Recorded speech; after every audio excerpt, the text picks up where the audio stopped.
खोरी गांव अब फरीदाबाद के नक्शे से गायब। जी हाँ, खोरी गांव में जो अवैध निर्माण हुए थे या कहीं उनके घर बसे थे, तिनका तिनका जमा करके जो उन्होंने अपने सपनों का महल बनाया था, वो अब फरीदाबाद के नक्शे से गायब हो चुका है। एमसीएफ की सरकारी ज़मीन पे कब्जा करने वाले या फिर उन्हें प्लॉट काट कर देने वाले भूमाफियाओं के खिलाफ 16 के खिलाफ एफआईआर हो चुकी है, पर अभी उनके सरदार हैं, उनका खुलासा नहीं हुआ है। पर इस सपनों की बस्ती को उजड़ते वक्त जिस पार्टी ने सबसे ज़्यादा धरातल पे काम किया, उन्हें रोकने की कोशिश की, जिसके चलते वो पार्टी जेल भी गई और जहाँ तक हो सका उन्होंने अपनी मुकम्मल कोशिश करी। कहीं ना कहीं सुनने में आ रही है कि वो मेहनत रंग भी ला रही है।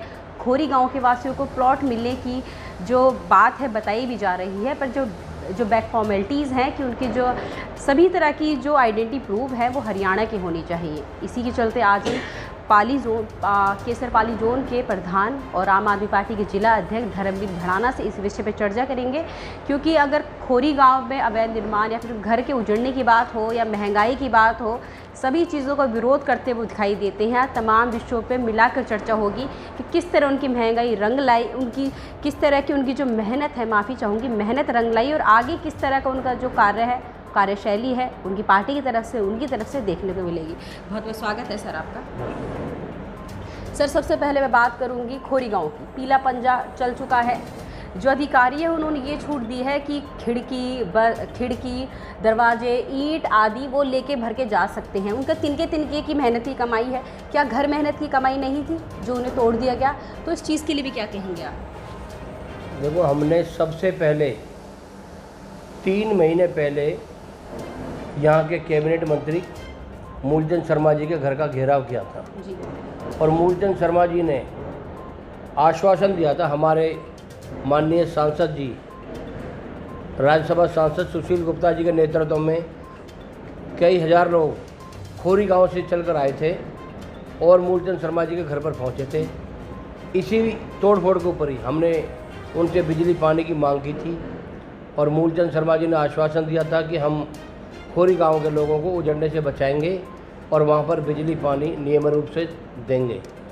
मगर 2 महीने बाद अब अचानक फिर सुप्रीम कोर्ट का आदेश अनुसार खोरी गांव के तोड़ने की आप वहाँ से सुप्रीम कोर्ट से पास आदेश हुए। हमारी पार्टी सुप्रीम कोर्ट के आदेश की पालना करती है, सुप्रीम कोर्ट का सम्मान करते हैं, मगर हम ये चाहते हैं कि उन लोगों को उजड़ने से पहले उनके पुनर्वास की व्यवस्था की जाए जी। क्योंकि यहाँ पर हमारे राज्यसभा सांसद ने कई बार खोरी गांव आए। 2 लोगों ने खोरी गांव में आत्महत्या की, उनके घर पर भी गए और खोरी गांव के हर घर में जा कर के उन लोगों से मिले। और हम लोग हमारे सांसद जी को अभी पीछे 8 तारीख की बात है, अभी पिछले हफ्ते सांसद जी को जिस दिन यहाँ खोरी गांव में हमने जाना था और वहाँ पर खोरी गांव के लोगों को लेकर के प्रधानमंत्री तक ज्ञापन देने के लिए जाना था, हज़ारों लोगों को पैदल मार्च लेकर के, उस दिन हमें और हमारे पार्टी के कई साथियों को जेल भेज दिया गया और हमारे राज्यसभा सांसद को 6 घंटे फरीदाबाद की पुलिस ने और दिल्ली की पुलिस ने गाड़ी में बिठाकर कभी किसी थाने में, कभी किसी थाने में, इस तरह उनको ले जा कर के घुमाते रहे और शाम को जा कर के हम लोगों को केस दर्ज करके रात को 11 बजे छोड़ा। दोस्तों, ये कोई पार्टीबाजी या फिर कोई ये पब्लिसिटी नहीं है। ये आम व्यक्ति या फिर जो नॉर्मल इंसान होते हैं, गरीब है, उन्होंने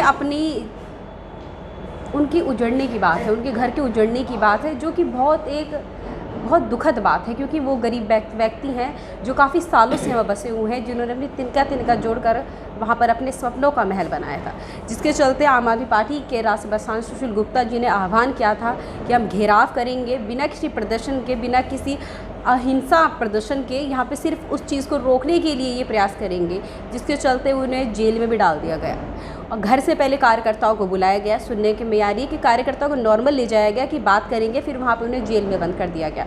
तो ये चीज़ें सही है? सर, ये जो चीज़ें सामने आ रही हैं, उनके घर टूट रहे हैं, वहाँ पे 5 स्टार होटल भी हैं, तो क्या उन चीज़ों की साइड वो अवैध नहीं है? हमने ये कहा था, हमारी पार्टी की यही मांग की थी जी कि सुप्रीम कोर्ट ने जो आदेश दिया है वो लोग यहाँ पर 50-60 साल पहले से बसे हुए हैं। जी। आज उनके बच्चों के भी बच्चे हुए, एक पीढ़ी गुजर गई है।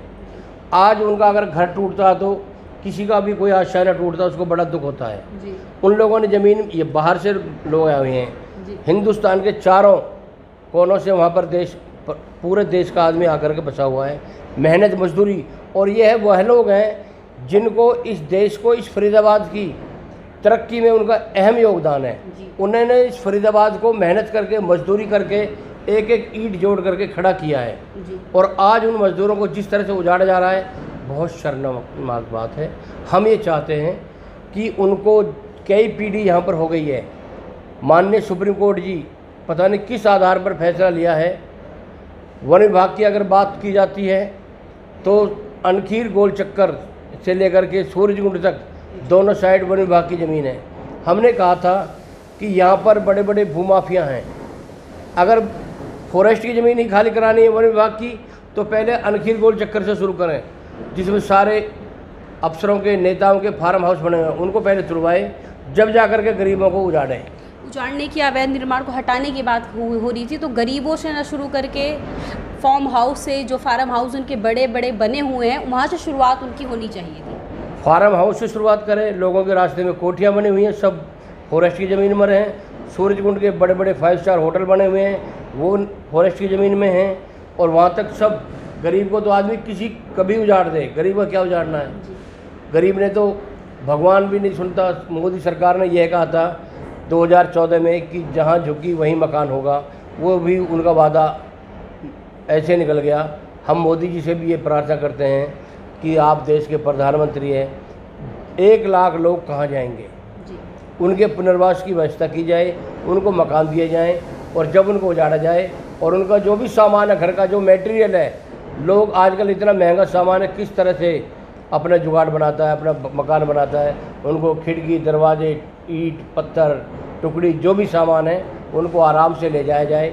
उनको इस सामान को ले जाने की व्यवस्था की जाए, उनको कहाँ पर देना है, या किसी को अपने कबाड़ी को बेचना है, जो भी उचित कार्रवाई हो वो करे सरकार।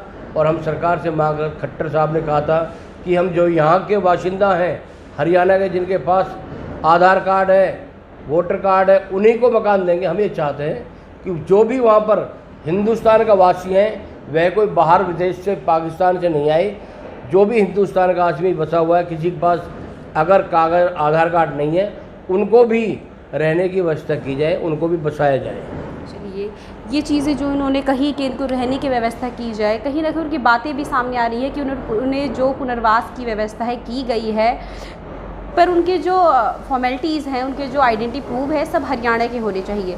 सर, ये जो चीज़ें सामने आ रही है और इस चीज़ का फल भी कहीं ना कहीं आम आदमी पार्टी को देखने को मिला, उन लोगों को देखने को मिला, तो आगे किस तरह की उनकी मदद का रवैया रहेगा आम आदमी पार्टी द्वारा? सर, आम आदमी पार्टी ने दिल्ली में ये कहा है, सुप्रीम कोर्ट ने, माननीय सुप्रीम कोर्ट ने एक फैसला किया था कि रेलवे लाइन के दोनों साइड में जो भी मजदूर बस्ती है उनको वहाँ से खाली कराया जाए।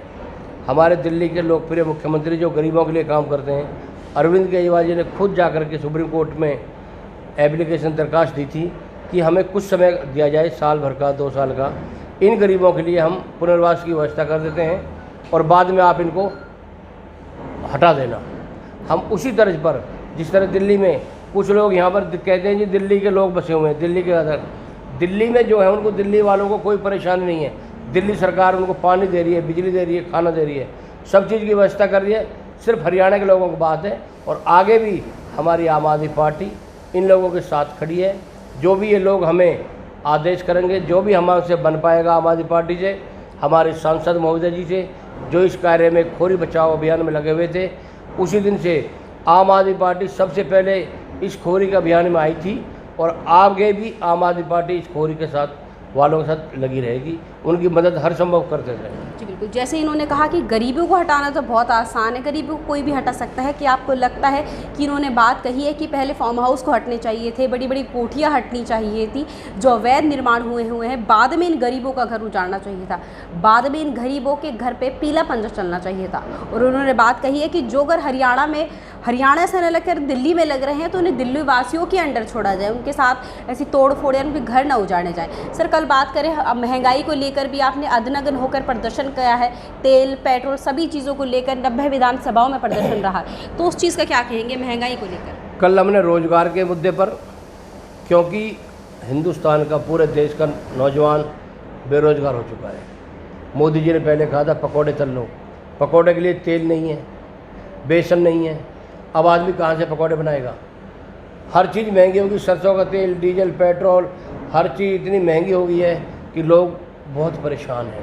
रोज़गार नहीं है। महंगाई के मुद्दे पर सिर्फ एक आम आदमी पार्टी ऐसी है जो इसका विरोध कर रही है। कांग्रेस पार्टी तो ख़त्म है, आम आदमी पार्टी ही विपक्ष का रोल अदा कर रही है। कांग्रेस को तो अपने आपसी गुटबाजी से, और कांग्रेस ने आजकल क्या कर रखा है कि जो भी कांग्रेस में पहले अशोक तंवर जी अध्यक्ष बनते थे, कांग्रेस पार्टी ने उनको भगा दिया। कांग्रेस में तो पीली पगड़ी, गुलाबी पगड़ी, इनका वो चल रहा है। आज भी कुमारी शैलजा जी बनी हुई हैं, उनके पीछे भी एक गुट लगा हुआ है कि शैलजा जी को हटाओ। कांग्रेस पार्टी तो जाति पाति के चक्कर में पड़ी हुई है। किसी भी दलित समाज से ये चाहती है कि कांग्रेस में दलित समाज का कोई भी आदमी ना आए। दलित समाज के हर व्यक्ति को जो जीने का अधिकार है, रहने का अधिकार है। कांग्रेस पार्टी में दलित की लड़ाई हो रही है, जात पात की लड़ाई हो रही है। उन्होंने मेंबरशिप निकाली है कि कोई भी कांग्रेस में अगर आना चाहे तो मेंबरशिप निकाली है, उसमें जुड़ सकते हैं, तो इस चीज़ को लेकर कांग्रेस के लिए क्या राय है? पहले वो अपना वक्तव्य साफ करे कि क्या दलितों के लिए जगह है कांग्रेस में? जी। अशोक तंवर जी दलित थे, उनको किस तरह मार मार के भगाया था। शैलजा जी दलित परिवार से है और आज शैलजा जी के पीछे पड़े हुए हैं। कांग्रेस ये पहले अपना वक्तव्य स्पष्ट करे कि क्या दलितों को लेती है कांग्रेस अपनी पार्टी में? कांग्रेस जो भी दलित आएगा कांग्रेस को मार के भगाएगी। इसलिए हर समाज के हर वर्ग के लोगों का आम आदमी पार्टी में स्वागत है। कांग्रेस तो अब खत्म होने के कगार पर बैठी है। बिल्कुल, हर जाति धर्म, हर ऊंच नीच ना मानकर इंसानियत के नाते हर किसी का मान सम्मान होना चाहिए, क्योंकि जाति भेदभाव ये बहुत चीज़ पुरानी हो चुकी है। इंसानियत सबसे पहली होती है, इस इंसानियत सबसे पहली है, जिसका उदाहरण भी इन्होंने दिया। आम आदमी पार्टी चाहे महंगाई को लेकर हो, चाहे खोरी में जो अवैध निर्माण की तोड़फोड़ी की बात हो, इन सभी के पीछे कार्रवाई कर रही है। सर, सबसे मेरे लास्ट में ये सवाल है, 16 भूमाफियों के खिलाफ FIR हो चुकी है, जो इनके सरदार है वो पुलिस की गिरफ्त में आएगा या फिर वो ऐसे ही फरार रहेंगे? देखो, मुझे तो ये पता चला है कि जो इन लोगों ने खोरी में ज़मीन बेची थी वो कांग्रेस के संरक्षक थे जी, और कांग्रेस का ये ही जो पहले यहाँ पर नेता थे उन्हीं का हाथ था जी, खोरी को बसाने में, खोरी को अवैध रूप से बेचने में। मैं ये चाहता हूँ हरियाणा सरकार बिना भेदभाव के, चाहे कोई भी दोषी है, उसके खिलाफ उचित कार्रवाई करे। धन्यवाद। जैसा आपने देखा, महंगाई को लेकर खोरी गांव में जो उनके पीलेपन, जो उनके सपनों पर महल में चल चुका है, उस चीज़ के ऊपर भूमाफियों को तमाम विषयों पे चर्चा करी और खुल के इन चीज़ों को आगे रखवाया कि क्या है, क्या पहलू है। ऐसी खबरों के साथ हमारे साथ बने रहिए। नमस्कार।